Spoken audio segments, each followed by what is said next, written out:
G'day guys, welcome back to another episode of the Aussie Screen Printers Club. I'm here with Sam, another Tuesday night one, having a little chat.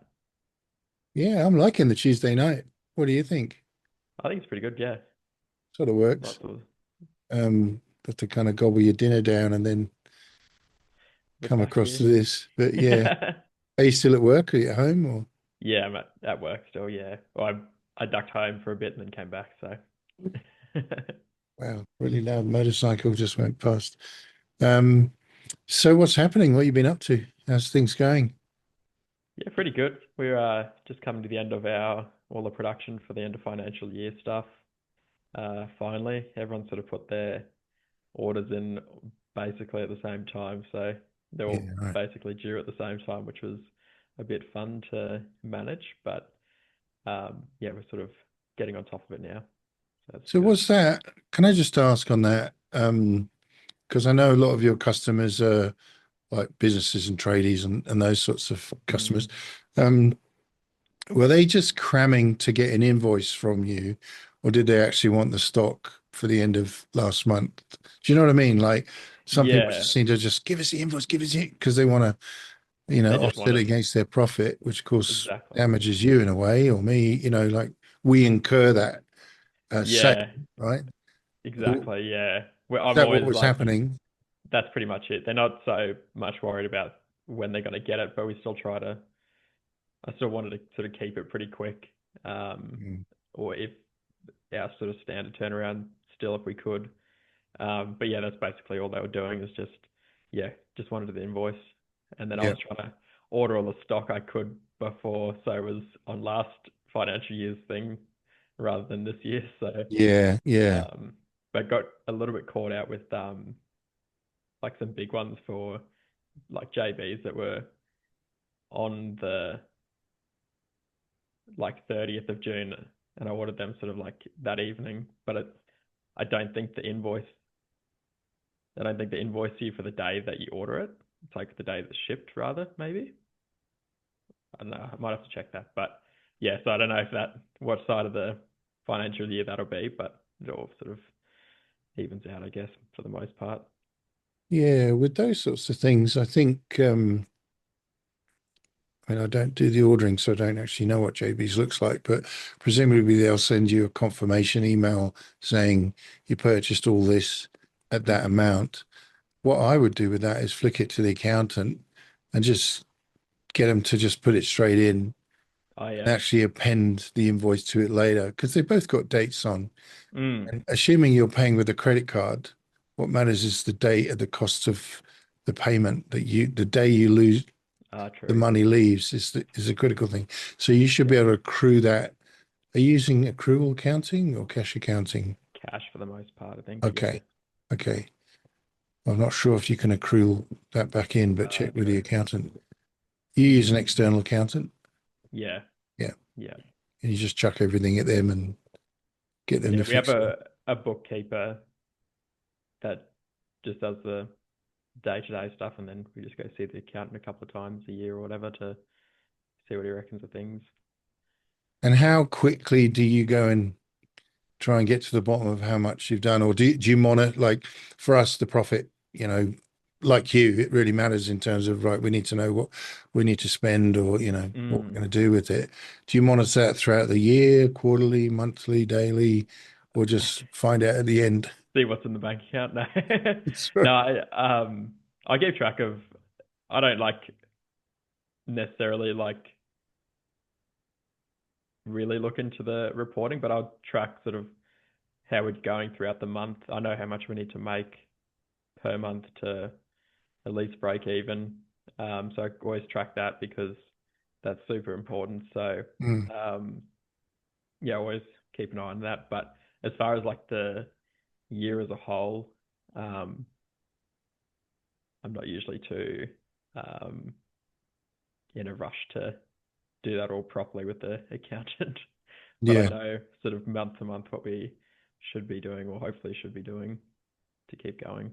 You pay GST quarterly, annually, or monthly, Quarter, or quarterly, yeah, at the we moment. But I think is that changing? soon, or is that just? Yeah, there's a few things seem to be happening. I can't get absolute clarity on all this. When we started this company, I knew this from a previous company. When you start up that business and you apply for GST, there's this almost, or at least there used to be a kind of almost hidden checkbox that said, would you like annual GST reconciliation with the government? And I always Uh, tick that because it means you can hang on to the money, stick it in uh, a bit more of a savings, get the interest, and mm-hmm. then obviously cough up a year later. It's not quite a year. I think it's the following May. You usually have to pay. Mm-hmm. Um, but the government are kind of realizing that they could have that interest in Yeah. their pot, so they're putting an end to that. Mm-hmm. But yeah, so I think we have to switch to monthly now. So I don't know if that'd be the same for everyone or exactly what the deal is, but it's annoying. It's just another bit of accounting you got to do and payment Mm. you got to do, I guess. But yeah, it's important to remember it's the government's money, isn't it? Yeah, At the end of the which day. is a bit annoying, but Yeah. but that's right, yeah, because it's a bit deceiving sometimes. Like, oh yeah, and then you're like, oh yeah, that's right. Here's the BAS bill. Yeah. Yeah. It's easy to forget and then, oh my goodness. Um, yeah, we monitor the accounts pretty much daily. Those kind of P&L reports we'll look at maybe every couple of weeks or something. Mhm, At the end of the financial year, we'll be looking at them much more regularly. And mhm, our accountants and bookkeepers all work in the same firm. And so the tax accountant, we have kind of quarterly conversations with them about what we're doing, what our investments are or not. mhm. Um, what the projected outturn looks like, um, whether we're going to make a profit, what do we want to do? I always run directors' loans as well. So if I ever invest, I always, keep that as a director's loan that I could just hop the money out if I need to, based on what's going on, really. Okay. So um, that can help. But dividends, I don't know enough about dividends. I run tons of companies, but don't think any of them have ever paid dividends. But I'm quite keen to investigate that in this company because Okay. I know there's a real benefit from managing dividends from a company well. Are you a company or a sole proprietor? I can't remember. Sole at the moment, but I think that's we probably would change now. We're sort of at that size. We probably it's probably worth it. I think. I think once you get to a particular size, I think there's a real benefit in doing that. Yeah, Mm. encourage you to do that. Because then you can start getting dividends. It's really cold here, but I feel roasting for some reason. It's been getting really cold in Toowoomba lately. Yeah, it's gotten a bit better. We went through a bit of a stage there a couple of weeks ago. It was freezing and windy and cold, and yeah, can't imagine what it would be like for your place. You're even colder. Yeah, same. We had some snow. We had snow a couple of times. Oh, true. Yeah, that was kind of neat. Yeah. Didn't really hang around, but No. we certainly had some, which was good. But yeah, it's pretty cold. I was chatting to someone in Gold Coast the other day, and it's an early morning call and saying, what's the weather like there? And they said, oh, it's really cold. It's only going to get up to 16 today. And I looked at Google and I was like, yeah, we're at 6. Don't complain. And 16's the feels like temperature was even less, probably. that's right. Yeah, with a wind chill. It's Yeah. pretty nippy. Okay, so what else has been going on? Uh, just the usual. Our sales. I don't know. Interesting to see. I have heard around a little bit. Chatting to some other people, they've been a bit slower this month. It's just July, I Yeah, guess. But yeah. yeah, ours has been working for it, I guess. Yeah, I think some of it's psychological. Like July for us is always less, Mhm. but and I can see we're going to make the target. Well, I say that, but you know, it looks like we are. Um, but when you have such a big May, April, May, and June, and Mm. suddenly it goes down to what it perhaps normally would, but it is scary. You Mm. start June and you're like, hello, is there anybody around? What do you do to compensate that? Do you send out a bunch of emails or ring people up? Yeah, I've I just went through everyone who ordered in what's it, May, June, July last year. I just sent them all an email and said it was a sort of like a template-ish one that I sort of adjusted for each person. Yep. But just saying, just checking in, how's it all going? Um, and made it sort of sound more like I was seeing how it actually is and how it's all holding up rather than do you need to buy more stuff? But it's sort of planting that seed. So we've had a few people that have come back from that, and a lot of people that are like, "Oh, actually, I've been meaning to send you an email. Let me get this together." But it's all been sort of smaller jobs. Um, but we've done a few pretty decent quotes. So hopefully those come through. Will you go back and chase them or what? Just see what? Yeah, Yeah. Okay. I'm a squeaky wheel at the moment because I really need like I, I want whatever work we can get. So yeah, I'm definitely on the follow ups and seeing how things are going. Yeah. Yeah. That's the same as us. Um, it's kind of nice to be less busy in the sense that for us, May and June were just completely bonkers, Mhm. with all the kids' camps, and the team were pretty stressed, and I was stressed. Mhm. Um, and then suddenly it's like, oh, you can move a bit more, and you can relax a little bit more, and you can maybe even get ahead a bit and think, oh Mhm. yeah, this is all right. But then, from the financial perspective, I'm onto the sales team here, or the head of sales. I only have one person. Um, and just saying to her, look, go back and find those quotes, go back and chase them. I'll do another email out. Um, so we've been pretty aggressive on that to try and get those numbers up. It'd be nice if, you've got your quiet months and your busy months. It'd be just so nice if you could level them out across the year, right? And have this bit at the end of the year where you just go, it's December, let's stop. Yeah.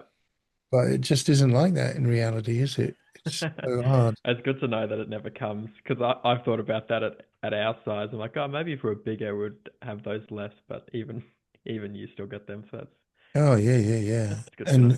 And I think if you can level them out a little, if you can get them close, because you kind of start to work at that level of performance as a team. When it goes quiet, it doesn't take much for you to slow down in your output. Yeah. Um, and yeah, so if you can get it up to a particular level and then just crank, if it goes up a little bit more, just turn the potentiometers up a bit and work a bit harder. But yeah, it just doesn't. You can't really second guess it. I think it's really hard Mm. to know exactly what's going on. But that's your feel, is it, that other people are saying the same about July? Yeah, it seems like it. I chat to a local workwear place that's a pretty decent size, and they say they're like July's always about half of like June sort of thing. So, and then yeah, just a few mates on Instagram or whatever say much the same. So, Yeah. um, Good to know, isn't it? It's good to kind it of is. check with It's others. nice. It's a bit reassuring because you're like, what are we doing wrong? But Yeah. just what it is. So, but I was kind of like, I kept a bit more up my sleeve coming into the end of financial, like coming to last month. I was like, oh, July might be a bit quieter because I wanted to sort of maybe invest in a few more other things. I was like, oh, just hold on just in case. And I'm really glad I did because I feel like still stressful. Or like as soon as it slows down, I get stressed. Mm. It's sort of one of those things like when you're busy, you're like, oh, could really use some time to get this organized or whatever. But then as soon as you have that time, you're like, I know, like what's going to happen. But having a bit up your sleeve gives you that a bit more sort of a bit less stress, I guess. So that's been nice at least. Do you talk to the staff about those changes?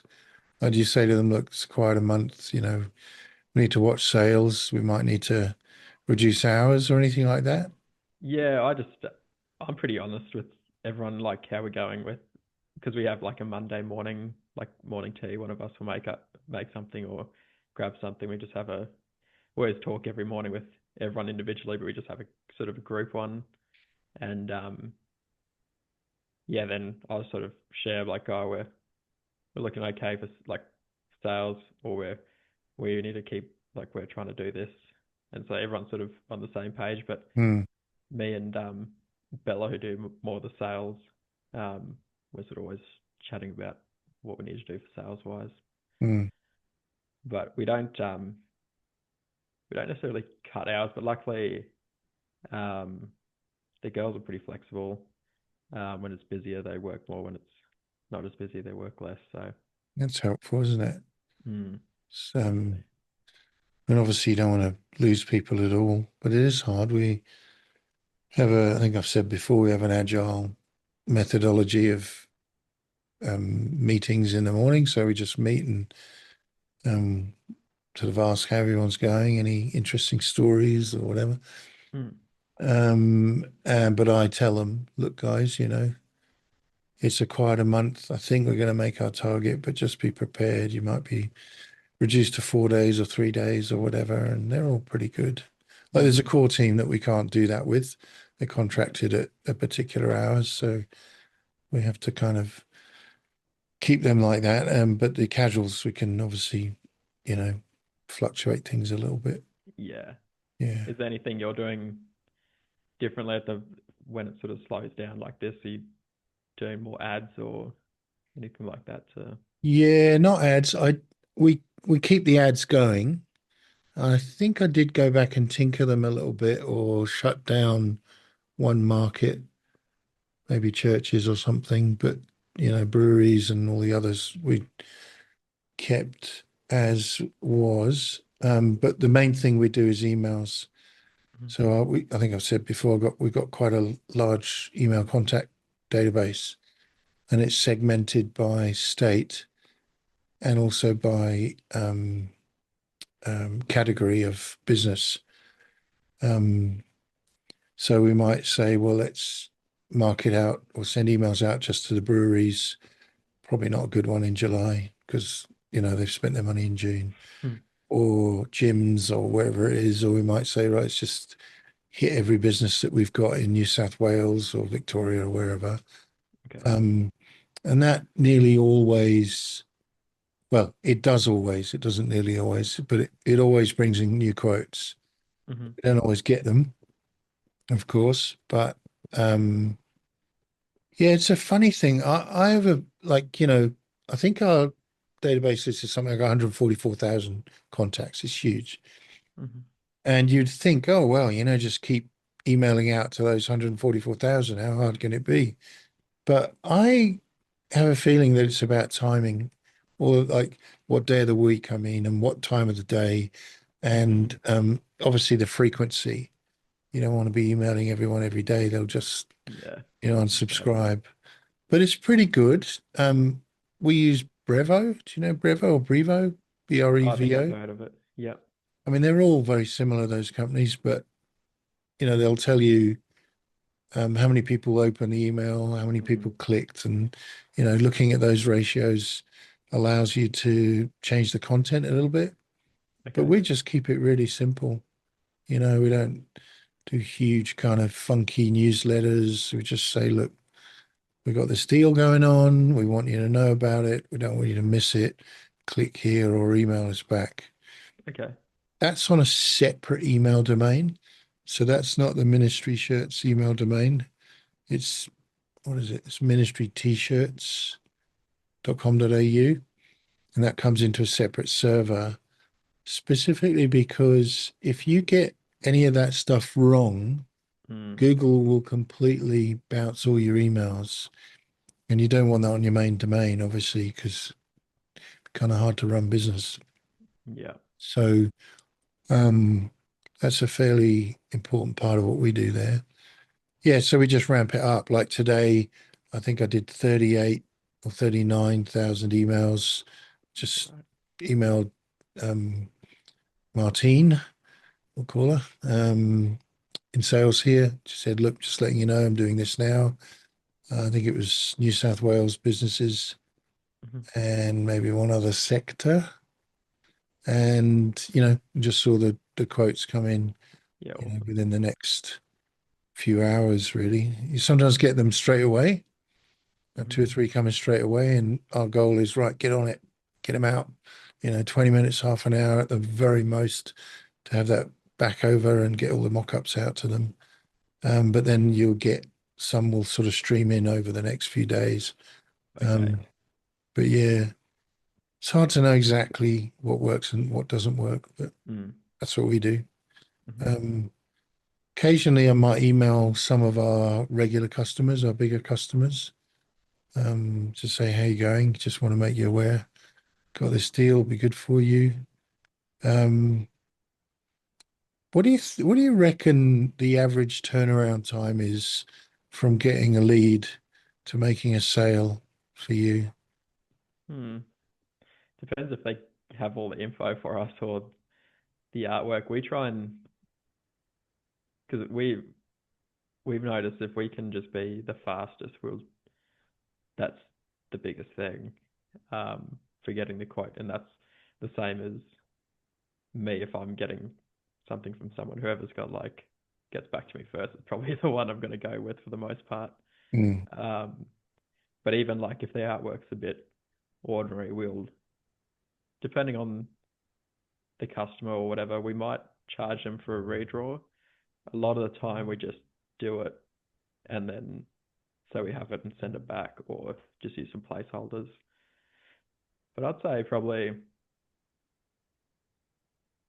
within like a day or two, we've usually got an order sorted. We'll have those customers that you're 30 emails deep and it's just whatever. But and they want 10 or something. Yeah. yeah, exactly. It's always those ones.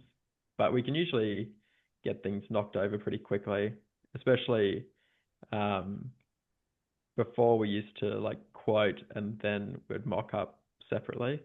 But now for most orders, we'll quote and mock up at the same time.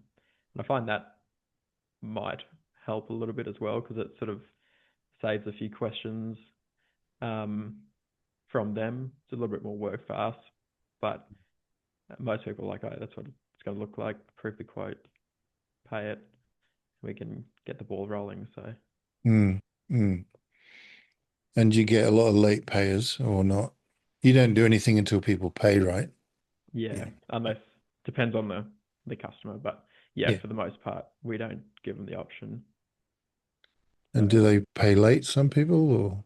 some people are a little bit slow, but nothing's happening without that. So yeah, but we've got not most people are pretty good because they want their stuff. That's Mm, why they that's mm, why we do that because no one's in a rush once they've got their stuff. mm, So um, we've got one quote that was someone was really keen coming into that end of financial year time, and we offered like a bit of a deal um, and they've just sort of smoke bombed, I think, a little bit. So they've like approved everything and mm, whatever, but they just haven't paid yet, and we've sort of been following up a little bit, but it's nothing out of pocket for us, more mm, or less at the moment, at least. So, mm. what about you guys? Similar, really. I don't know about the time to convert. Some people seem to take forever, Mm. maybe because it's camps and, Mm. they've got 500 kids, they've got to get every size. Um,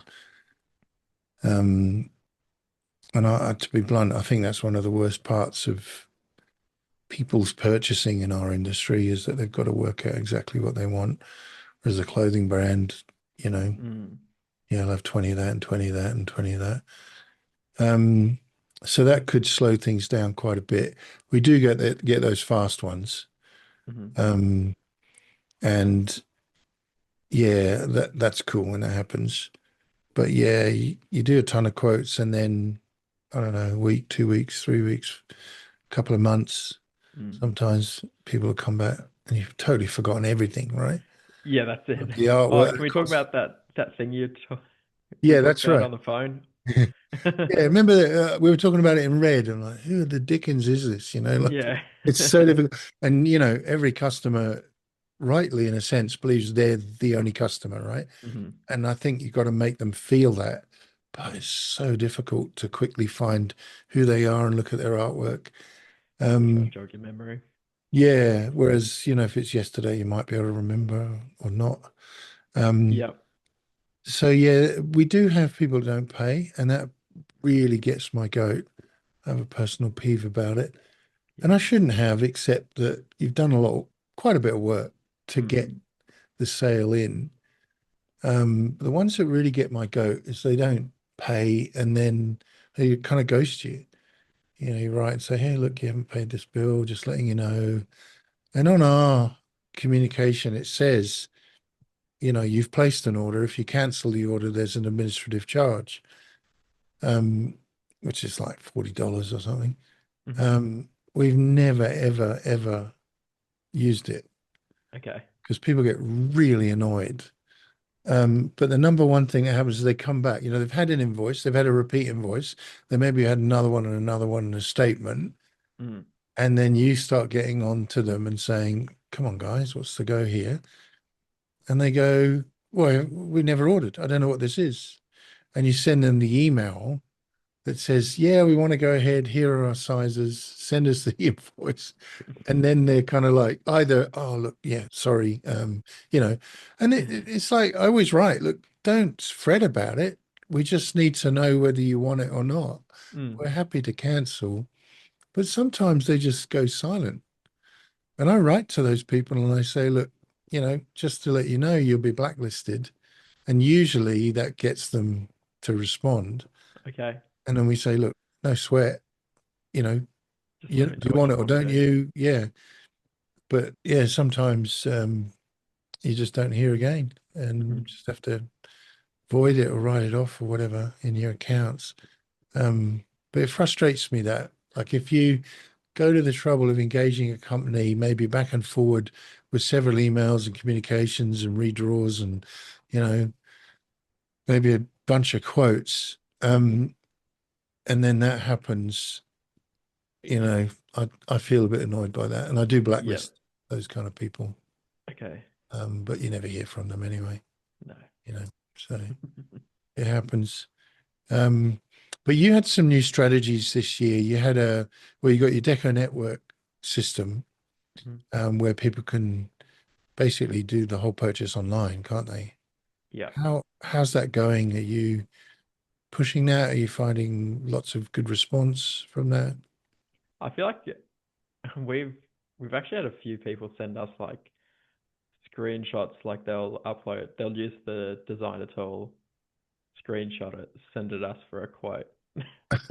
Like, That's mate, bizarre. you're gonna get a better deal through the website than you are from me. I can tell you that. So You think that's because they want to deal with the person, or like what? Because I it don't it gives you the really. price, doesn't it? Yeah, it does. Yeah. And if it's embroidery, it's usually a better price with a system than if I'm doing it because I'm gonna bump it up a little bit to do whatever. So, but for printing, it's the same price whether I do it or you do it. Um, so we've had a few decent orders. They're mostly smaller orders, and everyone uploads a PNG or a JPEG, even though like we've had a few customer like existing customers use it, and I'm like, I know you have the artwork in the right format, and I think we've got something there saying please upload these file formats, and because we've done work for them, we know they've got them. So, but they'll just upload whatever. So there's a lot of touching up, I guess. I think a lot of more like print on demand companies will just print whatever they get. Um, but to me, that's a little bit hard because we don't do that for our other customers. We'll make sure the artwork's good, and I don't really want them to get a subpar product Yeah. just because they uploaded a bad file. So it usually results in a bit of back and forth. But we haven't had heaps of. It's not like it's getting slammed or anything. But we have a few bits and pieces through there. But it is cool when it does happen because it's like sick. I didn't actually have to touch this or talk to anyone, and we And they've can given you their money. exactly. It's sick. Yeah. But it would be nice if people used it more. But it is, yeah. There's still a bit of work adjusting artwork or location or whatever. Yeah. but it works. It's the main thing. And I Yeah. guess, people maybe aren't expecting it on your site necessarily. And, I guess they'll get used to it more and people will. So I feel like it is not the future in one sense. Like it's the future, but it's an addition to what we do. I feel like, if you're buying, I don't know, 500 t-shirts, Hmm. um, you don't necessarily want to do it that way. You want to engage with someone and make sure that, you're getting a better price and, Mm. you know, you've got confidence in them and, but maybe for the, I don't know, 50 or 100 t-shirts down or something, maybe it works. I don't exactly know, Yeah. um, but it's interesting to me, like Vistaprint do it, right? They print Mm. anything, seems. But it's interesting to me that the people I know that have used Vistaprint for t-shirts, we know they're going to get rubbish, but so do they. Hmm. This fascinates me. So if you say to them, "Yeah, oh dear, why did you use them?" They go, "Yeah, I know, right?" Like, silly me. We all knew it was going to be garbage. They know it's going to be Yeah. garbage, and I don't know exactly why that is because most Vista products are actually not too bad and they're very well priced. I'm Hmm. glad that their t-shirts are crud and I suspect they're Yeah. DTG'd or whatever, but there's this expectation that they won't be the best. Whereas what we're trying to do is completely the opposite. We're trying to help people see that what they'll get from us is actually the best in terms of the garment, the customer service, the print, and the experience. So yeah, I think it's horses for courses again. But Mm. clearly, people like the print locker, they thrive on it. Yeah. Mm. Yeah, that's it. It's all they do every day. Must be nice. Yeah, I feel take the like that's, money. yeah. But if you had DTG, I think it would be a bit easier. You probably would just print whatever because I guess it's a little bit more forgiving in a way than like DTF or screen print or Mm, embroidery. mm, You kind of print whatever a little bit more. mm. Feel like with that, you really need to have the big machines, though, and, Mm. to really make the money out of it. Um, but yeah, I think we're looking at two. Well, we obviously are looking at two totally different markets and two different responses to that market and trying to bring them into one house.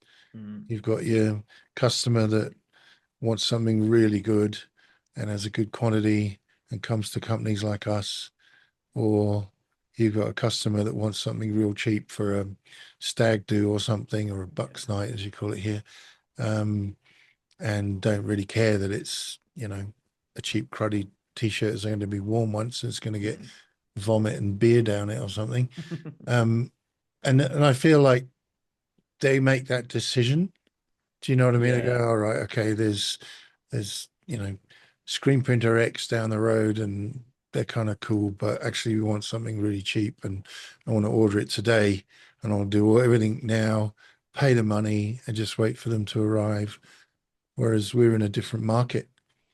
I'd like to touch that other market though. I do have a strategy to do that, Hmm. which was meant to launch this month and is nowhere near. It's months away. I was a bit ambitious with that. To trial that and see, not as the Ministry of Shirts, it's a totally different brand, Mm. and trial that and see how that works and whether the add-on value is worth it or not. For that would be DTF for us, of course, but small runs. Um, yeah, okay. But you also had a strategy to work with gyms, was it? Like you had a new, really funky. I hate to say it, but I can't exactly remember what it was. Yeah. No, and that's been an interesting one. I think that's been a bit more useful for like the software that we have now and stuff. Um, yeah, so working with them to build their own sort of merch stores and basically print on demand for those. That way we're still print on demand, but it's sort of a set list of products, which makes it a little bit easier so you're not adjusting artwork all the time. And that we've been working on for 7 or 8 months now, probably.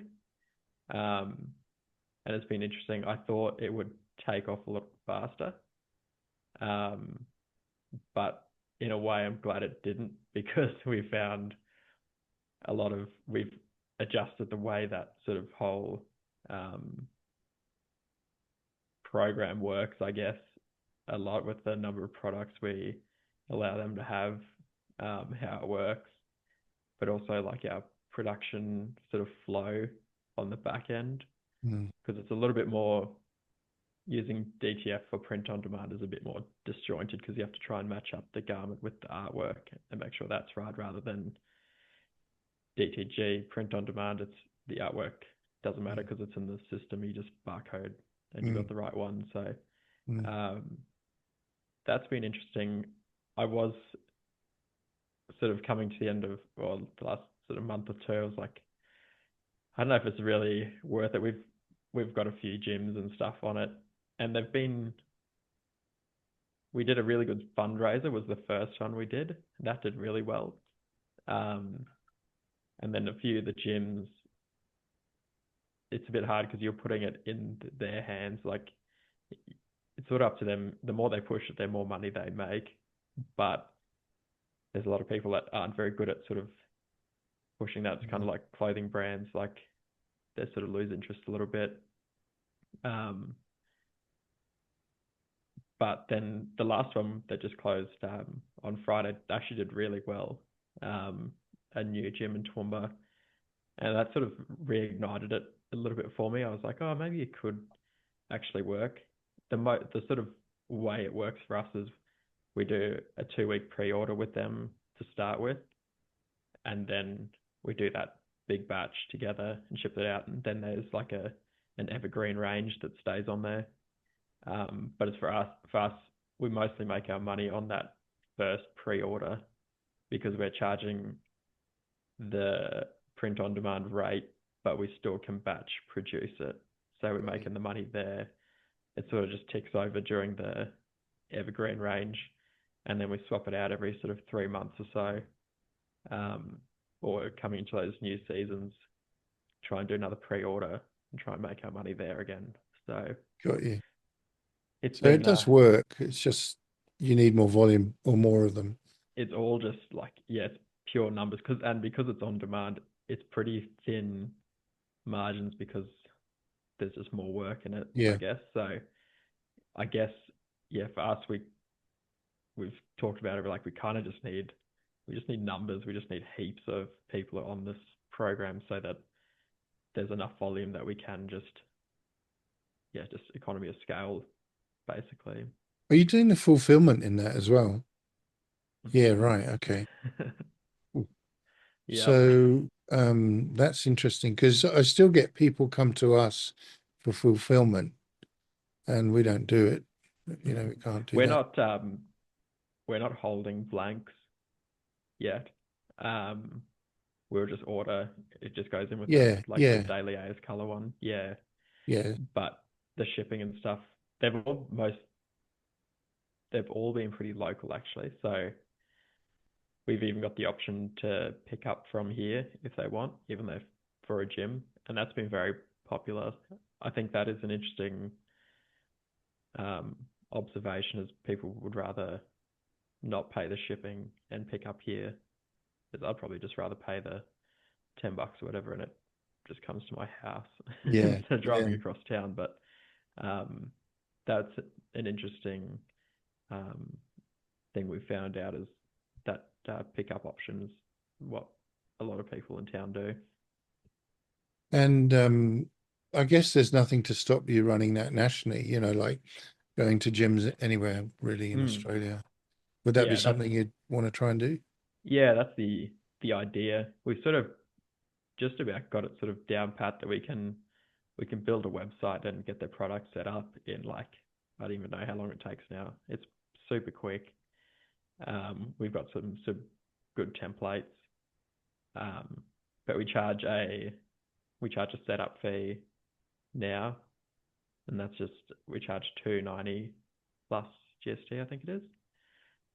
Just to get Um, that site up and running with some product in it. yeah, Yeah. and that sort of I guess at least covers our cost. And then if the site does well, then that's great. If it doesn't do that well, then it hasn't really Cost you anything? cost Yeah. us anything, at least, because at the start we didn't have that, and we're like, it's morphed a long way from how it first started to what it is now, but now it's a bit more scalable. But that's the idea, is to just, I think we're sort of at that stage where we've had our guinea pig runs of everything, and we've got a good system and stuff. We just need to get a heap more people on it now. Mm. But I think we're gonna. Oh, sorry.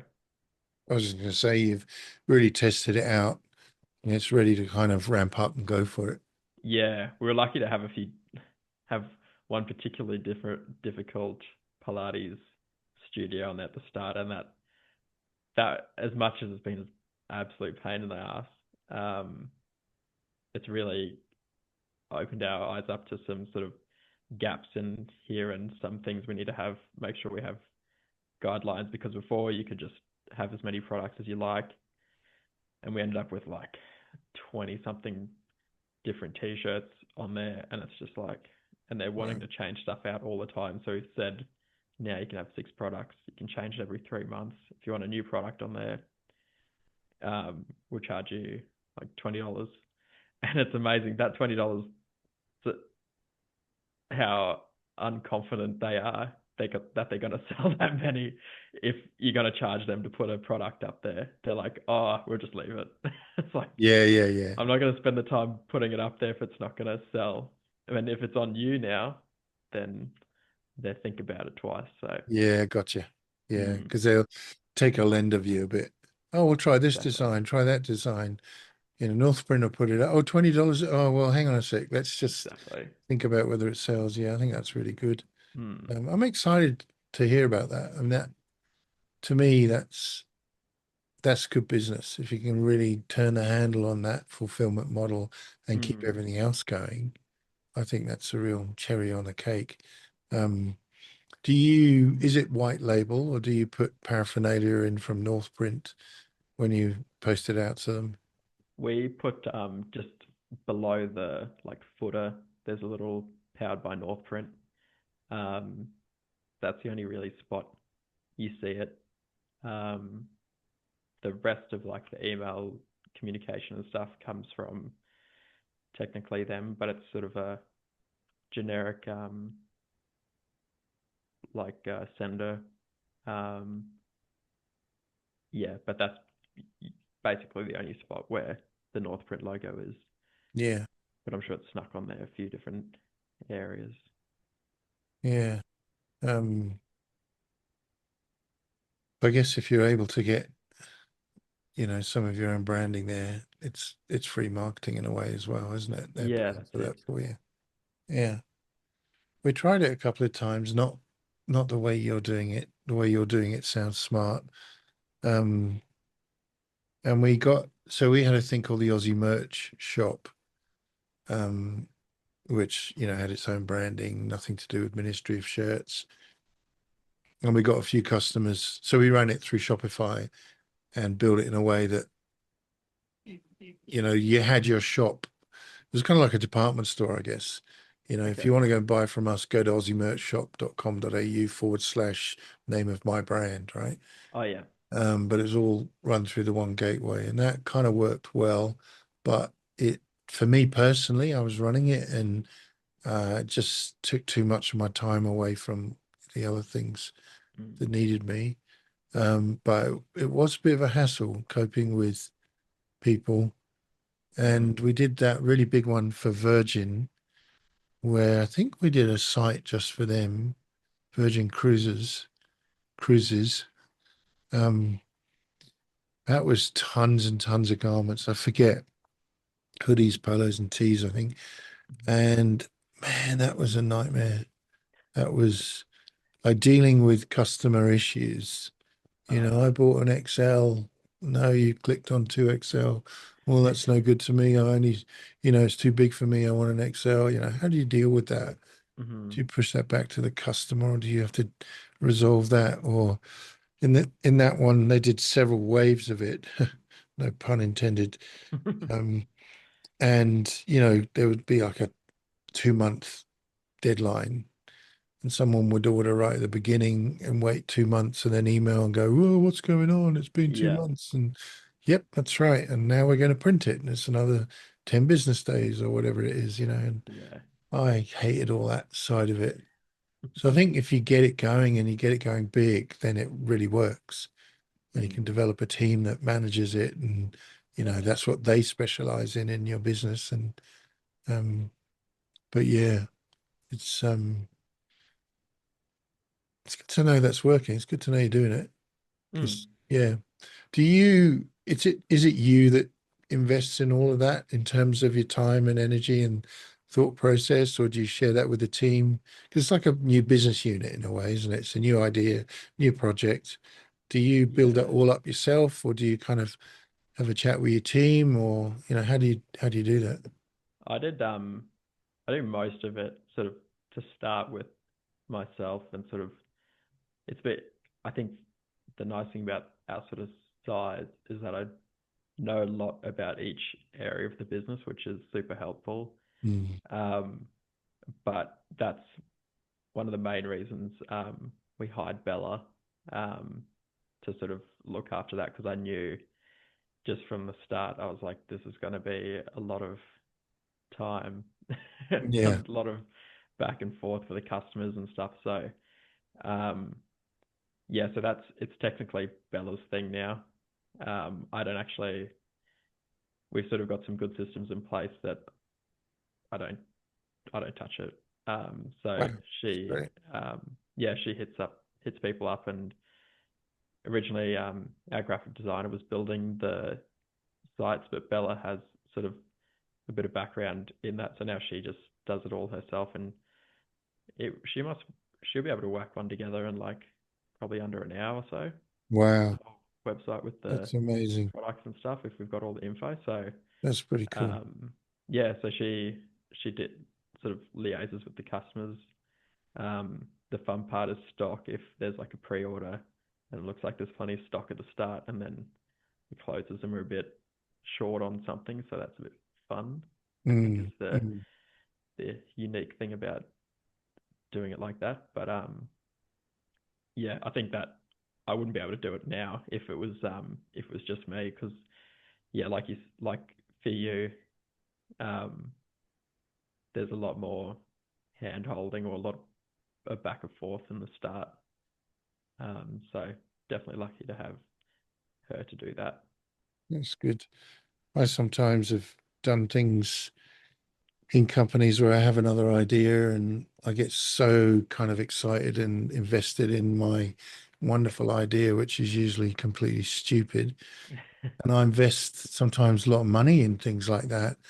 And it's a real risk doing that, not just because of the money, but because if you're the main player or one of the main players in your business, you take your eye off the ball Yeah, and you can think distraction. everything's great and it can just slide away. So it's important to get that right. But I've had some brilliant, brilliant cook-ups with stuff like that in the past. Um, yeah, quick anecdote. When I was in consulting, I had a firm called Attentive Consulting, which was quite successful at the time. And we used to have these summit meetings every quarter, and we get all the directors together and sit and argue about things and Mm. what markets we should be in and all the rest of it. Anyway, I just had the bright idea in one of the, like, this was management consulting for government, right? It's pretty boring, quite dynamic, big sums of money. So that's the main thing. Um, I don't know. I had this bright idea in one of these summit meetings that we ought to be in the health sector. And, you know, by the end of the meeting, I had a design in my head and, you know, a name for the business. And because I'm an ebullient, bullish kind of character, everybody just kind of agreed. And when we left the meeting, one of my co-directors said, "Do you realize what you just did?" And I was like, "Yeah, no, isn't it exciting?" And she was like, "You're mad. Like, this is never going to work." I was like, "What do you mean it's going to work?" Started the company, put some money in it, did some brand, you know, total disaster. And yeah, it's good when people actually stop you sometimes. But Mhm. really got to focus on the main stuff as well. Mm. Um, okay, so I hesitate to ask. I've been doing a lot with air compressors. I think I said that last time. Yeah. Have you got your anywhere with it? No, you hate me asking. No, Sorry. actually, Ergon was doing some playing with the power lines across the road. I was like, I just happened to see them when I was walking past the window. I was like, should have asked them to Yeah, give us a put bit some. of extra juice while they're already up there. So no, nothing has happened there, and I dare say, we're probably going to sell it. I think looking Right. at Everything um, depressed as well. yeah, I think so, which is an interesting thing considering that was sort of my dream all along is to have an auto, and now we're selling it before well before it's even been set up, possibly. So um, yeah, but I think you got to be pretty smart about where your actual market is Yeah, yeah, these days. absolutely. So I just yeah, see it as another business decision, right? I mean, you've invested something. Oh, in fact, the press was, apart from the cost of picking it up, was really good, wasn't it? yeah, it was So, the compressor's the most expensive part of yeah, all that. that's The and that's screen's a probably more very, than the actual press because yeah, we and bought it's all a the very screens as well. resellable item, right? You'll be able Yeah, to move exactly. that on. It's just a business decision. Yeah. You got your manual, you got your heat pressing going fantastically. So, Mm. you know, not a big issue. Um, No, so Probably less of a concern and a worry, once you do kind of push it on. Um, that's it. Yeah, it's. I'd love to. I'd love to do it, but I think we'll just struggle being where we are because like I'm the one that does the screen printing, and for me to like I guess it's another distraction like starting a new area of the business up. It's like mm, if I take my eye off the sales and making sure the business is bringing money in, mm, um, that can make a fairly substantial difference to mm, the business if I'm not there. So yeah. I just wonder about how scalable that is where we are with me being the one that has to do that. Um, I think the sort of market that we're in is probably we probably don't need it to be honest. Mm. Well, that's Mm. it. There you go. That's a business decision. Yeah, as hard as We're, it is because it's such a pride thing, I guess. It's like you want it and you want to have it set up, even if it's logically not worth it. But yeah, you're right. It's yeah, got to make those hard decisions, I guess. yeah, yeah, yeah. You won't regret it, I'm sure. Once it all happens and moves on, you'll say, right, okay, that was good. You might even make money out of it. Sometimes that happens. Yeah, might buy one Um, down the track, but we'll see. we are about to sell our 8 color manual Vastex, which I love as a press. I've really loved that press. It's been very good to us, but also I just enjoy working on it. It's just a fun press to work on. Um, and I'm kind of like, shouldn't we just keep a manual? We've got that little 4 color that we still use. Um, so I'm kind of a bit reluctant to get rid of it, but we kind of need the space again now. So that's going to go. And incidentally, anybody listening, um, obviously in Australia, that wants a washout booth, there's one going free here, which you need to come pick it up, but it's sitting here doing nothing. It doesn't have a backlight. It's one of the kind of normal ones. It's been really well made. Yeah, so hit me up if you're interested in that. Happy for you to come and have a look or send you photos or whatever. You got anything you're going to give away Not giveaway, but if someone wants to or buy my sell? auto, Yeah, we I've got got an a auto, massive we got a compressor to go massive with it. compressor, yeah, Yeah, and a washout booth. everyone Yeah, will love you if you can supply air to the whole side of your town. So yeah, that's right. Yeah, yeah. You just need the electrics to run it. yeah, minor details. Yeah, mere minor detail. Um, yeah, I think there's a few other things we'll probably be selling. Maybe one of the ovens as well. at some point. Um, Anything else exciting happening in your world? I did have one question for you, and I'd be interested to see what you would do in this situation. So we did um, an order of 150 hats for a local company that we do mostly hats for, and they wanted a cheaper hat.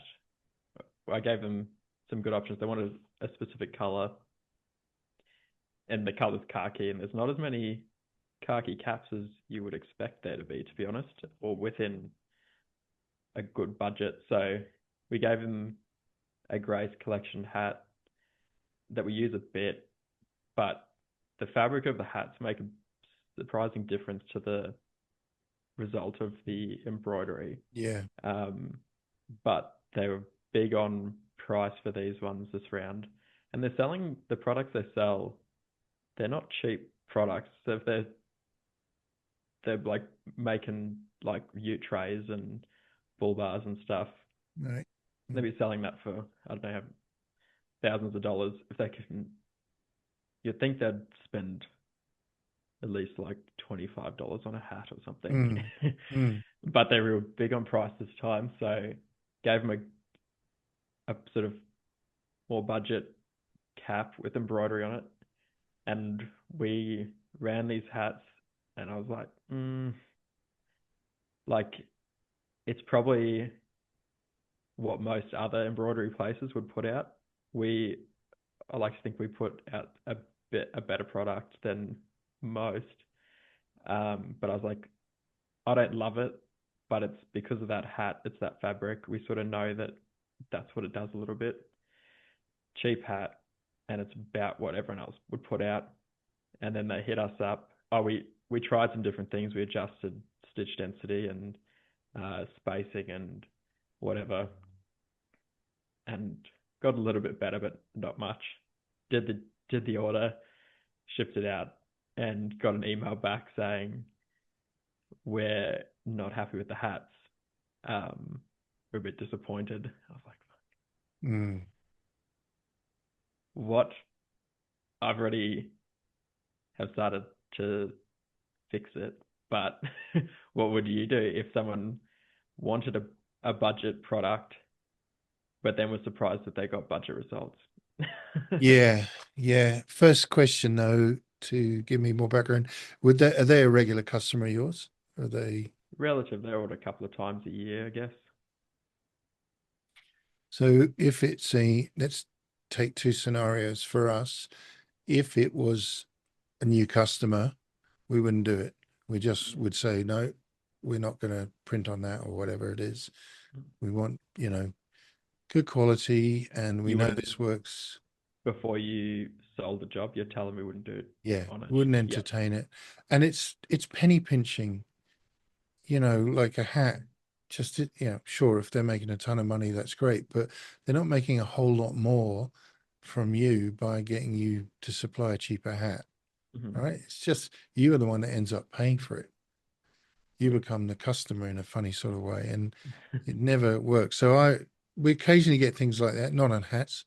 Um, but oh, can you source this garment? Or if we bring that garment in, will you print on it? 9 times out of 10, unless it's a local person that we know or they're a big customer or something, um, we say no, we don't want to print on you. Somebody brought in some Dickies coats today. And it's a person that we know and we do a lot of work for them. And I could see the kind of face of the people in the team that were involved. They're all kind of Hmm. PK'd, really nice jackets, and and they were like $145 each. And they were like, oh, we don't want to print on these. And they did print on them, they were fine. But that's a major risk, right? If they brought in, and I said to them, this should work, but I cannot guarantee it will. It's not one of our products. It's a very famous big brand. You paid a lot of money. This is your risk. Hmm. But I know the person, and if there was an issue, he'd say, well, you did tell me, it wasn't going to be perfect or whatever. And as it was, they printed fabulously. Um, but if it's someone we didn't know, and we get them, like they come online and we want this, we want that, and we've already purchased 500 t-shirts from Mrs. Miggins down the road who imported them from Vietnam or whatever it is. Mm-hmm. I just say no. Sorry, there are other printers we can recommend, Yeah. and we do. And if they've already invested, they haven't got any choice, right? We just won't do it, so they got to go somewhere else. Yeah. If they haven't, we try and talk them out of it, and then obviously try and sell them something much better like AS Color. But let's go back to your scenario. So that would be what I think we would do if it wasn't a customer currently or a new customer. If it was a regular customer, I would go back and have a look at what um, they spend with us a year. It's a business decision. Mm-hmm. And, they spend 3 grand with us a year. I try and wriggle out of that problem and say, look, we did tell you, Mm. we're sorry about this. But if they spent 20 grand a year, I'd say, yeah, we're going to get you some new hats, Mm-hmm. we'll sort it out. And I think that's how I handle that. We had one recently for one of the big dance groups that we do. I don't even know where they are. And what was the issue? They weren't happy with the print, oh no, that's right. There was confusion about which final piece of artwork they went for. Oh, And yeah. we printed the one we thought they went for. And I think, well, we did print the one they went for, but it wasn't the one they thought. They Yeah. got confused, and that's Mm. very awkward, right? Like, oh my word, It's actually hard to they've think. got this wrong, Yeah, but I hope they got it wrong. yeah, well, you go back through the emails, you check, right, and you go, ooh, and I just sent the email back saying, oh, I'm so sorry, we read your email below Mm-hmm. like this. Was that wrong? And the email I got back was kind of yeah, but no, but yeah, but no, but I thought, okay, they've got the hint. Yeah. But I just said we'll redo it for you, and they said no, it's okay, but we'll come back with another order. Can you give us a discount? I said 100%, no problem. Mm. And that's kind of how we managed that. But if they'd said yes, please reprint, we'd have just done it and sent it Yeah. back out. Um, but yeah, it is difficult that. I Mm. think the quality one, when you've got somebody that's penny pinching, you're just on a hiding to nothing. You know what I mean? Like they are going to complain Yeah. because it's going to be crud, it's substandard or it's cheap product. Mm. Um, that's just going to create brand damage for you. You know, Mm. one piece of bad mouthing out there in certain markets and your name's mud. Yeah, exactly. Whereas it's their mistake. Yeah. We're trying So to, yeah. But so we're we're printing new ones or embroidering new yeah, ones. you've made that decision. We, Yeah. yeah, And you're but copying the cost for that. yeah, Yeah. Yeah. but it's good because I've got 5 samples. I was supposed to meet with them yesterday, but he wasn't able to catch up anymore. But we're not giving, we're replacing them with a better quality with AS color caps now, hopefully. Hmm. So I've got a bunch of samples to show them, but it's good because we've got we can show them like this is the exact same file as yours, and this is the Mm. difference in quality. It's not us, like we weren't giving you a subpar product. It's just how it presents on a cheaper garment. So Yeah. Okay. that's going to be nice at least because it's not like yeah, we don't want people to think that we're doing Doing bad forgery. work. Yeah. Exactly. It's really just a hat. Yeah, Yeah. exactly. Yeah. So So they'll get to see that difference. yeah, but it hurts. Yeah. And I was a bit annoyed when he first came back to us. I was like, well, what do you expect? Like, so because the first I did a test after that, like that same afternoon on a hat. The hat itself actually cost blank more than we charged them for a hat with embroidery, and it came out beautiful. So I'm going to show him that, and he'll be like, "Oh yeah, I love that. Let's have those." I'm like, this is why. Yeah. Yeah. It's yeah, it's different, but yeah, I think we've learned for next time we're not going to be recommending those hats for anything, and at those times we'll just say, look, we recommend not going a cheaper hat than this because this is Mm. why. So, And it's but it's tricky. all learning. If you went to get a new set of tires for your car, right? Or I don't know, you put your car in for the rego and the guy goes, oh, you need new tires. I know nothing about car tires. They're black, they're fat, they're flat. You know, that's it. It's all I know. Tread is different, I guess. And, I know there are different brands. But if you did know something about tires and you said, I want brand X, and the engineer says to you, look, we can do brand X, but I just want you to understand the difference between brand X and brand Y. Y is a little bit more expensive, you know.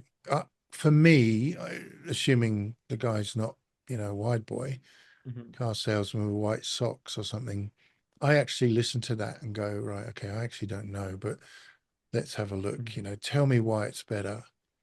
And you kind of have to listen to that because someone's going, they're basically not very good.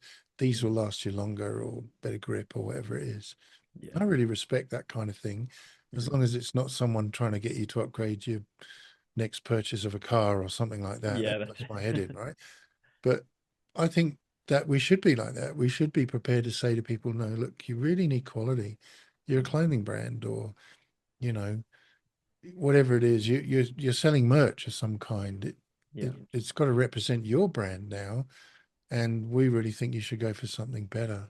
Um, so I guess if a clothing brand came on for, let's say, an AS Color block tubular, excited about the price of it, we might say, yeah, okay, it's a run of 50, but when you come back for 200 or something, we really recommend you go for a staple or even a classic. Mm. Um, and you'll know then what kind of a customer they are, right? Because they might say, "Oh, well, why? Why should I go for a staple?" Well, these are the reasons.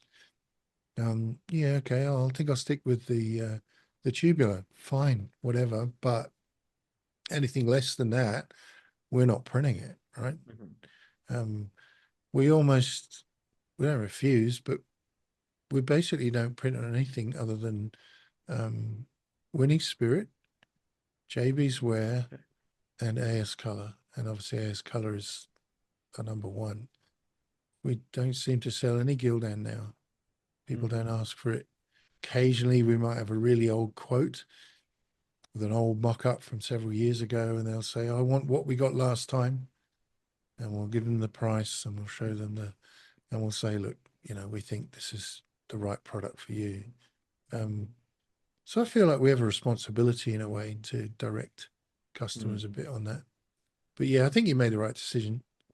Yeah, I think that's Yeah, what we would have as done. much as it pissed me off.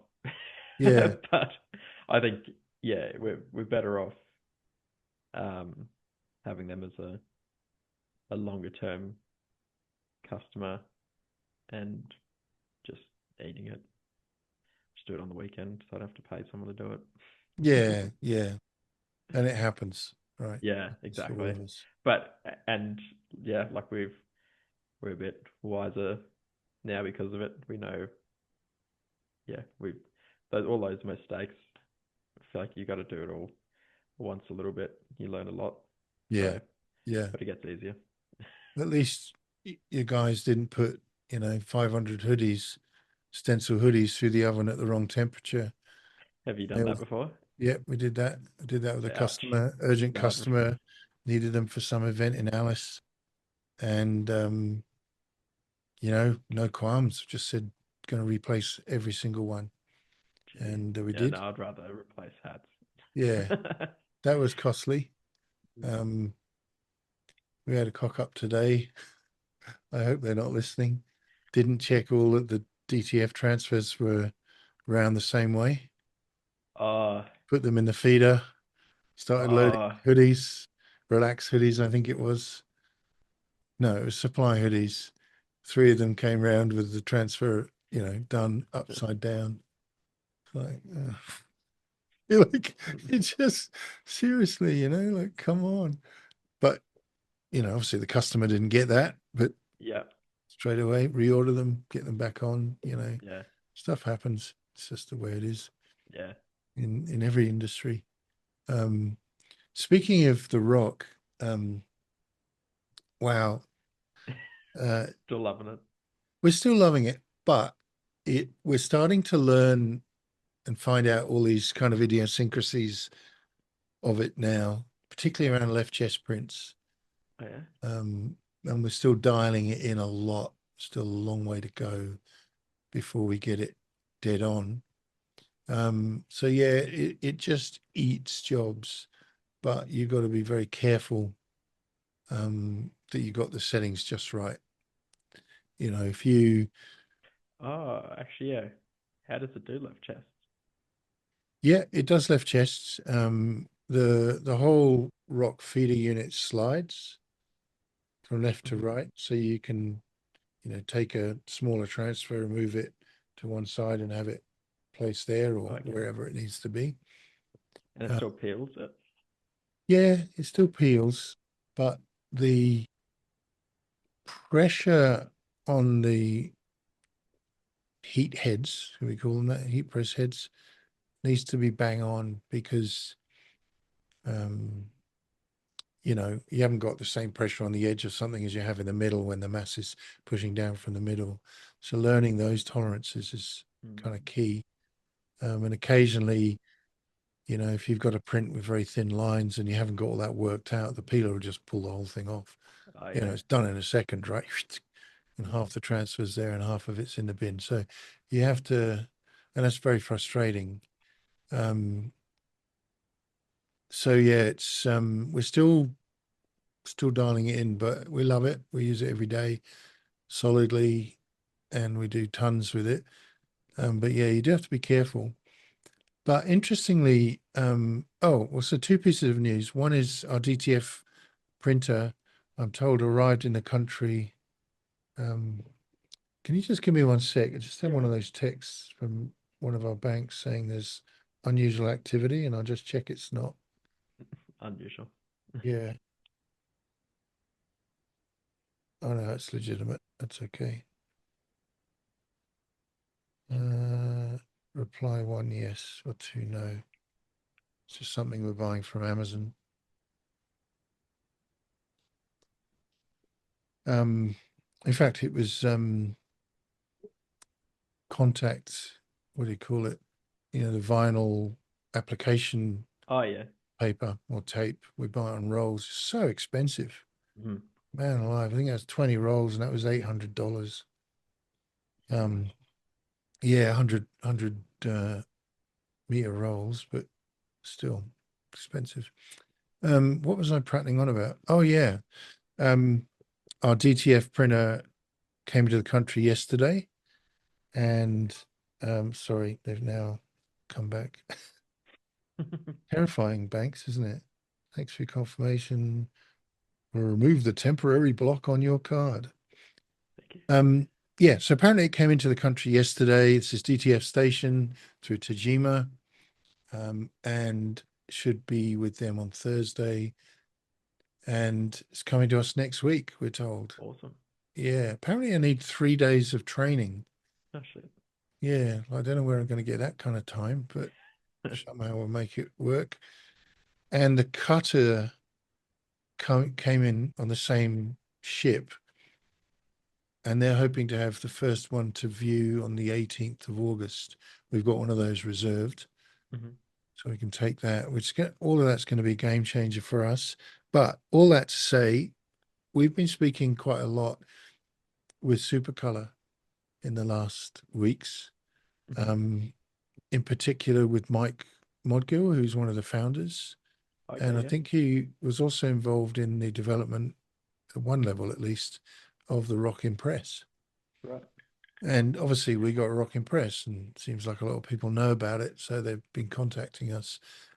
And Mel De Silva, who's the sales lady that we deal with in this country for them, has also been helping. And I've got to say, we're talking about super DTF now. So Mm, not their wearable transfers, but the CMYK, what we might call standard DTF now. mm. Um, they have been bending over backwards to work out a way of cutting those for us because of the ROQ. Okay. Normally, that just comes on a roll, right? Like it Mm, would anywhere else. And obviously, for us, cutting is now essential because of the way the ROQ feed works. And we've had some really amazing conversations, and they're working out different pricing models, and they've really bent over backwards to try and make this work for us. And we started buying transfers from them again and just trying them out, and they've been really good. So this, just to clarify, not the wearable transfers, none of the other ones, super TTF, and like for like, they've been spot on. mhm, And the pricing models that they're working on, they're obviously trialing this out. They haven't got it completely nutted out yet, but mm. have been attractive, if I could put it that way. Okay. Um, my main gripe was to say, yeah, but it takes 5 to 6 days to get here. Our current supplier, we give them the order in the morning and it's with us 9:30 the next morning. Yeah, right. And they're in Canberra. And they said, well, we're thinking of actually putting this technology in Australia. Okay. So that's fascinating. And I guess Mm, good for all screen printers and DTF people to know that. Um, but yeah, I was really impressed that they, bothered to get in touch and say, look, how can we help? How would this work? It's mm. been a good conversation so far. How does But it compare to your other suppliers, DTF, in terms of price or quality, or just quality, or how it looks or the colors? I'd say it's the same. Okay. I'd actually say the underbase is better. Okay. Um, It, what I've found with some DTF suppliers is, I guess, partly to speed up the process, the printing process, but also maybe to save on ink. yeah. Some of them make the underbase a bit too thin, Hmm. and you want the colors to pop. Mm. That doesn't seem to be the case with Supercolor. They do what needs to be done. Okay. Um, uniformity of um, what's the correct term? That partial curing of the ink of the glue on the bottom is spot Mhm. on. Whereas Okay. sometimes I find with other vendors, it can be a bit patchy. Might get a bit that's kind of less white on the back than others. Hmm. If that makes sense. I think some of them may burn slightly and they kind of come through a little bit yellow as opposed to Yeah. white, and that changes the ink color on the top. So I found them very good for Okay. price. Well, the prices they're working on at the moment, very, very competitive. And the finish is pretty Yeah. nice. Yeah. Same Okay. as normal DTF. Yeah, Yeah. cool.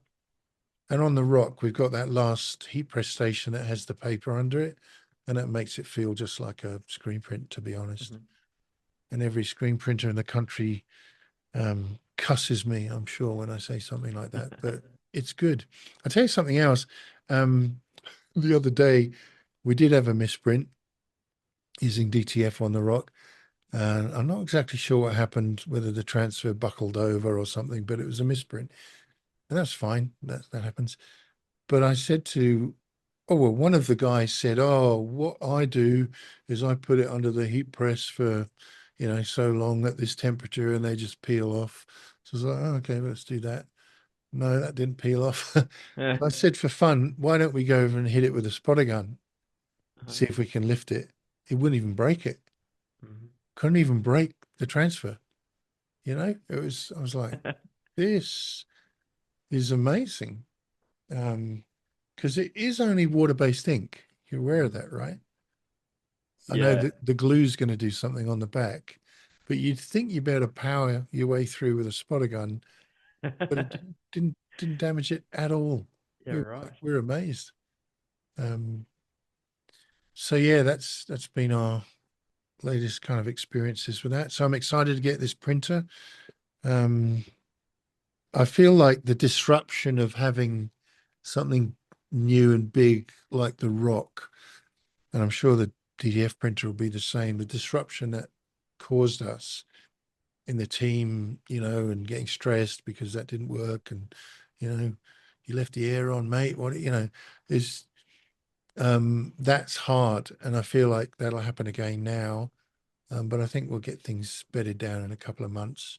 The rest of the team are absolutely flying, screen printing, just flying. Um, got a new lad who's quite young but is really into it, really keen, learning lots of stuff. It's nice when you get people that go home and YouTube screen printing or DTF or Yeah, whatever it is come and back to come in and go, oh, so that's been exciting.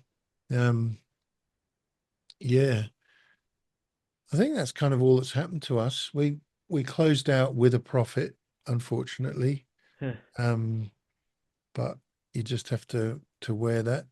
Um, bought a lot of kit this year or last year, and yeah, with this kind of 4 or 5 year depreciation, it's difficult in the first year. But we're quite happy with the results, the way the business is performing. Um, not entirely sure exactly what it's costing here yet. Um, you if you consume if you had so here we've got two units that are kind of blown together as one. I think you've seen it, haven't you? Um, and so we've got two sets of electrics. Uh, If you consumed exactly the same amount of electrics here that you did in our previous place, somehow it's more expensive. ah, And you say to the electrical company, well, how's that possible? Well, the cross cupulator, diabulator, modulator, and you're like, what? You know, I feel things like that are a bit difficult. And not obviously now that we've got all this other kit, it's difficult to gauge it. But we don't know exactly what everything costs yet. We're still trying to work that through. It's only the first kind of 5 months, I guess, in hmm, this place, but it's all working. It's working well. Team are awesome. going really well. Um, and as long as we can keep them, that'll be good. We spoke about stress a little bit last time, and I think you mentioned you also get stressed at times. Hmm. What can I ask a couple of questions about that? Is Yeah, that go for it. how does that kind of manifest? What does that do to you? How does it sort of show up in your life? Stress. What kind of symptoms, as it were, do you have from stress? It's a good question. I feel like I don't know, luckily or unluckily, I'm pretty good at not necessarily like showing it as much. Like the team, like there's been some times here I've been like, fuck. But the team wouldn't have a clue like that things have been tough or like something that might not seem like, oh, we'll just do this. It's like we really don't need to be doing this right now or whatever. So thankfully I can sort of not hide it, but yeah, I guess not not show it, I guess. Um, but I'm super lucky to have like my wife's awesome. Just I think that is super helpful. Just not that I try to not bring it home, but if I do need to like talk about something or whatever, she's great. Mm, Um, something that I think is a really good idea, and that's a bit I guess more personal to talk about as well. Is I see I don't even know what he now he's more like a mentor, but since I was at the farm, sort of the hours I was doing and the work I was doing was not good for, and just I think just being sleep deprived mm, was not good for my mental health, I guess. So I've been I've seen someone for the last few years, every few months, whatever. Now he's a pretty good businessman, so now it's more he's more like a mentor, I guess, of um I can talk about business and how things are going and Mm, those challenges I'm having at the time. But that's I think that's really helpful as well to be able to have someone who's not really connected to you or not you don't know them that personally, to be able to chat to them about those things. Um, so that's yeah, but it's still I still do get very stressed, and I feel like in a way sometimes I feel like you almost can't think about it too much because otherwise it just gets worse and worse. So, mm. um, but yeah, you sort of I've learned a lot over the few years to manage that a bit better. Do you feel like there are certain things in the business that cause you stress, or is it like this sort of just general overwhelming experience of everything? It's mostly just honestly just financial is probably the biggest The risk. thing. Yeah, it's just the risk, and that I guess a good thing about knowing about exactly how much it's costing us an hour, or what we should be, what it is costing us per hour, is also knowing how much it's costing us an hour. And sometimes you see that number and you're like, I don't even know how are we doing this? How are we Mm, still going? Um, I feel like it's nice to know that for most things you can you can actually do something about it, that could make that better. So I think mm. that's good. It's like you could either just think about it or you can actually do something to make that better. Yeah. But I'd say that's probably where most of my stress comes from, is just financial, I guess. Just to and we've always turned out fine, but it's small businesses is hard, and sometimes it looks Mm, pretty gloomy down the mm. path. But yeah, I'd say that's probably where most of it comes from. Yeah, I resonate with that.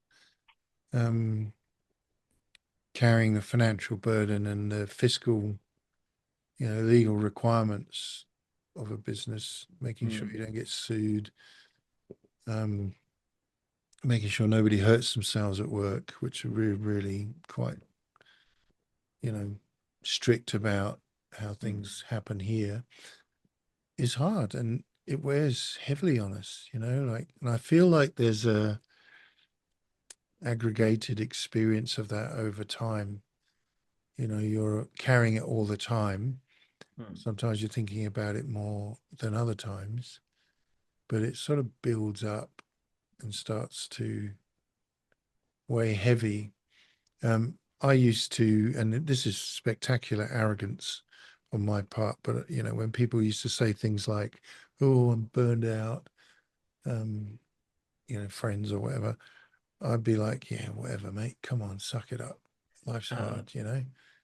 And then this last few months, I've started to kind of have a little bit more empathy and compassion because I've started to use that language myself.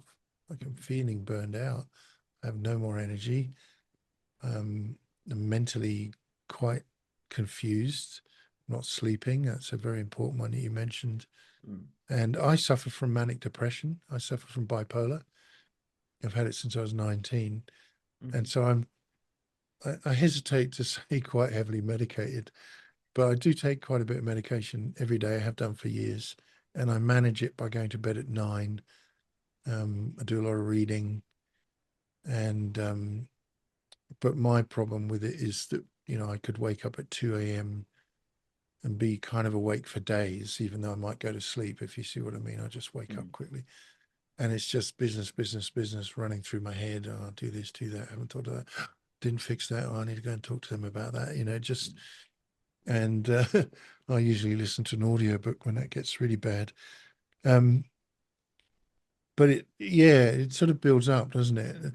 I think what you said is so important, having someone else to talk to about it. Maybe not someone that you go and pay. They're always these business consultants, right? It's my biggest nightmare is some person that probably knows what they're doing comes and tells me who probably doesn't know what they're doing, how to run a business. I don't really want that. But if you've got that kind of friend, especially that's less involved from a personal perspective, that you can just, you know, metaphorically cry on their shoulder about what you're carrying, I think that's everything. Talking about Yeah. things is so important. I talk to my wife all the time. Obviously, she's absolutely amazing. She is a phenomenal blessing of grace and continual forgiveness to me. Like she's just amazing. I love her to bits. But she has, you know, sat, as it were, alongside me for 35 years or whatever it is, um, and listened to all my tales of woe, whether I'm stuck in South Africa or India or China or America with my latest crazy business doing whatever. And she's certainly kind of bone weary with it all, but she carries on and she listens. But she suffers from acute anxiety. It's like it's the worst combination, right? A nutcase man who thinks he knows a bit about business is running the screen printing business, and a wife who doesn't want to hear the stress at 9 o'clock at night when she's about to go to sleep, right? So, but I think getting away, if you can, in the sense of being able to switch off, go to the dam, go to the beach, go on holiday or whatever it is, Yeah. hanging out with your mates, just finding a way to do R&R where you don't have to think about it, is so important. But finding that person to speak to, yeah, Mm. is critical. I feel Um, like I've started to learn like when that time is because I'll just keep going and I like to think I am just gonna just throw hours at something to make it work, I guess, just time and just be relentless until that it does work. But I I now know like at what stage I'm like, okay, now I think probably time to slow down for a couple of days or whatever. Otherwise, yeah, I sort of I know the signs now before I start getting to that sort of headspace that mm, you're tired, you think you can't see that something's going to work or how you're going to do this. And sometimes you just got to like just chill out for a bit and yeah, give it a couple days yeah, and then reassess and start again. yeah. If something happens and there's a big decision to be made, that's obviously, not an emergency. Mm, My advice is always, yeah, do it tomorrow. mm. You know, because the decision you make today might not actually be the right one in the middle Yeah, of I all like this that. stress. Just wait till tomorrow. Um, and I tell people, even in this business, if you go home on a Friday feeling stressed and anxious about work, whether it's your performance or you burnt some garments or whatever it is, one quick 5-minute conversation with me can make your weekend so much better. Mm. And I love when someone comes and they say, "Can I talk to you? Because I'm a bit worried about X." If you're able to kind of just unplug them from their problem to do with work, not their personal issues, um, that's a real kind of benefit that you get from Mm. working for people or with people. Because there's nothing worse than leaving on a Friday and being stressed about something Yeah, and, it ruins your whole weekend, right? yeah, that's it. So quick conversations with people. Um, yeah. And that whole balance of work life stuff. I mean, it's so difficult. Mm. I enjoy work. See, that's my kind of Mm. issue. I love work. I mean, I hope I don't idolize it, but I just enjoy working. I enjoy producing and engaging with people. And, that's to me, that That's a big thing. Um, but I guess you can never escape it if you're not careful. If you make Yeah. that your kind of hobby in a way, it's disaster. Mm, Got to find something else. that's it. I used to paint. Um, Yeah. yeah, way back. I used to exhibit and had All solo right. shows and all sorts of things over the years. And it's a terrible way to make money, I'll say that much. But maybe that was just my experience. Um, but it was such a great release from whatever I was doing. There was an event I had to go to in San Francisco once where I was paid to go and speak at this conference for Oracle Corporation. And the company that was sending me, it was in the middle of an oil crisis. And so the flight rates were going up and up and up because of the oil. And I didn't know what day, it was a 2 week event. I didn't know what day I was speaking on. And the ideal would have been flying the day before, have a day off, do your slot, leave the next day. But because it's a massive event, 60,000 people go to it. Oh wow. There are, small events all over the city. They take over the city. It's incredible. Anyway, but because of that, the price of the business class flights was just going up and up exponentially. And so the company that was sending me said, look, we're just going to book you out for the whole 2 weeks. And I said, yeah, fine, whatever. Anyway, as it happens, I was flying in on the Friday and I was speaking on the Sunday afternoon. Oh. Right. So I had 2 weeks in San Francisco, Yeah. $3,000 a day being paid. Everything. It was like, this is awesome. I was bored sick in 20 minutes. Yeah. And I took a cab down to one of the art shops. This is totally off topic. I'm sure no one's interested in this. And I just bought paints and brushes. Watercolor is the thing I do, progressive watercolor, Yeah. paper. And I went back to my room and moved the bed and all the desk and everything over. And I just turned it into a studio and painted. And I just went out for walks and ate and went to the bay and had a great time. But I came back with all this artwork in my suitcase. And I was like, oh, that was actually a really nice way of spending 2 weeks in San Francisco on my own. Mm. But I remember the cleaning lady coming in, like, she was, what's this? All these What's paints happened to the room? everywhere. And yeah, I was like, just don't tell anyone. I just need towels. Leave it be. It's all good. I'll put it back later. But yeah, I'd love to get back into something like that and, just spend time doing that. But it is hard. Yeah. I feel like yeah, it is it's easy to well for me it's I'll just I'll just come here and I'm like I probably don't really need to be at work today. Like on the like I spend well because my wife works she's a paramedic so she does weird hours and shifts so she'll often work the weekends and stuff and I'll just come in here and I'm like chipping away at stuff and it's like I probably don't really need to be here. I could just be at home and do some gardening or whatever else. But it is easy to fall in that trap of just coming Yeah. here and it's like, do you really need to be here? Or is Yeah. it more beneficial to, yeah, actually have some time to do those other things as well? Some R&R. Yeah. Mm, I'm cycling. I think I mentioned that last time. That's making a bit of a difference to my health mentally and physically. mm, Um, and I also, as you know, I'm very involved in church. And so very busy week, I do Bible studies, I go to prayer nights, I catch up with people for breakfast. That's a big thing I love doing and just helping people and preaching at church and stuff like that. And that's helpful in the sense mm, that it's real life stuff and it sometimes it puts the business into perspective. It's just a business. We're just yeah, printing t-shirts. It's not, that's it. we're Just not saving t-shirts. people's lives. No Yep. one's going to die if we do a bad print.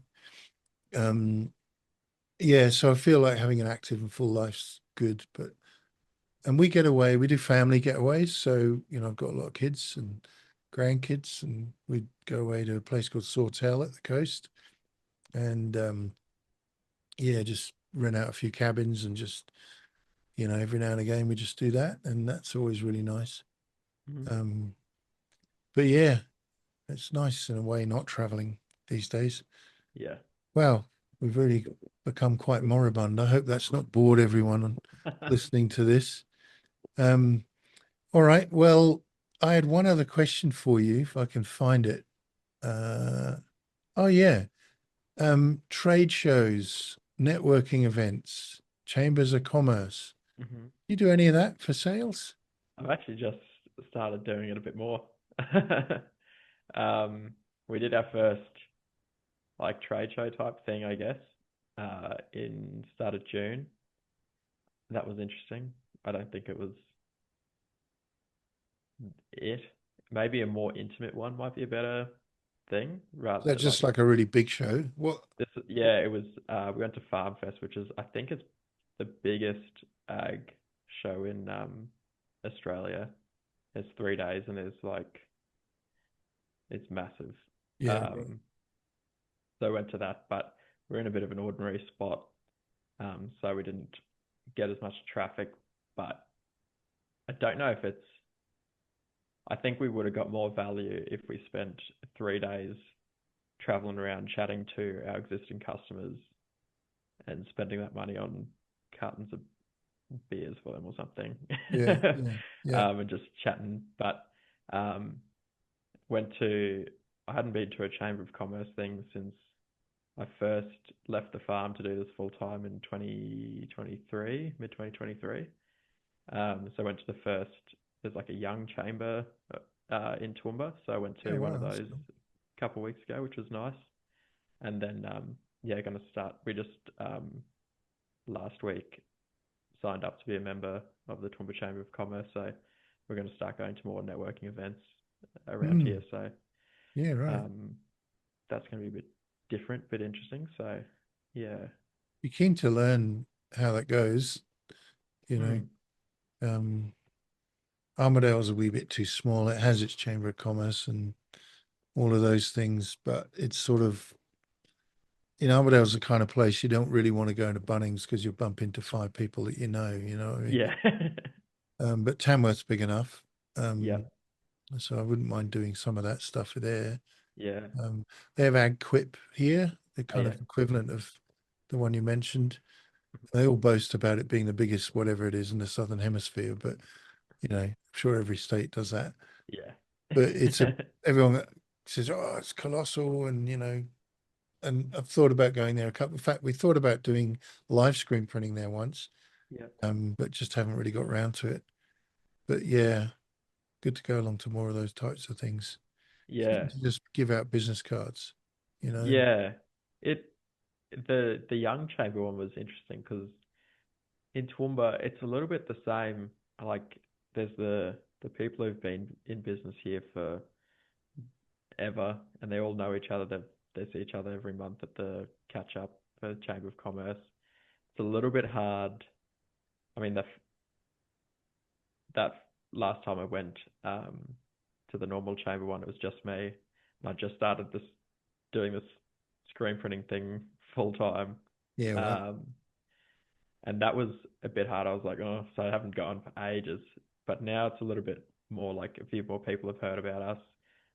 Ideally, like Bella comes along and two people there feels a bit more like you're chatting. And at this size, I feel like a little bit more of a legitimate business. Like I can be chatting to people about things. So, sure. um, but it is very clicky. But there's some big businesses in Toowoomba.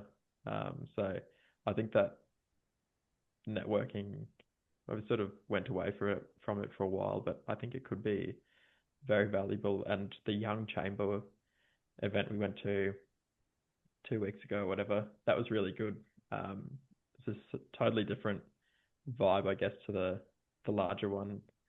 Um, but that's an interesting way to get in, I think, is through that sort of younger Mm, um, audience for us, and be able to sort of, as they move up through the ranks and grow their businesses or progress in their respective companies, mm, being the new person that they go to for their mm. printing or embroidery or whatever. So Yeah. um, yeah, it's hard work though, chatting to people and things. you're exhausted by the end of one of the events because it's like that sort of networking stuff it takes some actual Tiring. work. So Yeah. having to try and chat to people, keep it all flowing, but it does get easier the more you do it, surprisingly. So Yeah. yeah, Well, we'll see what we can do there. But yeah, let me know how that works out. definitely. I might call it a night. That's It's great. coming up to 2 hours. I got to get on my bike again in the dark. Yeah, to those listening online, thanks very much for tuning in and listening to, I was going to say two old men prattling away, but that's not correct. It's one old man prattling away and one younger fella. I'm 1 year older now since last time we chatted, Oh, so I'm really? feeling Oh, it. Yep. congratulations. Thank you. Happy birthday. That's great. Yeah, and if you want to be a guest or send a question through, always happy to take questions. We're not experts in this, but we enjoy it. It's good fun, and we certainly love to share and learn from other people. So if you do want to be a guest, let us know, and we'll send a question to us. You can email me on sam@ministryshirts.com.au or Josh on Josh@northprint.com.au. don't be shy in doing that. And thanks for listening. Say good night, I think. Is that right? That's great. All right. Have a good Thanks, rest of the guy. week, buddy. Catch Thanks, you Sam. later. Cheers. See ya.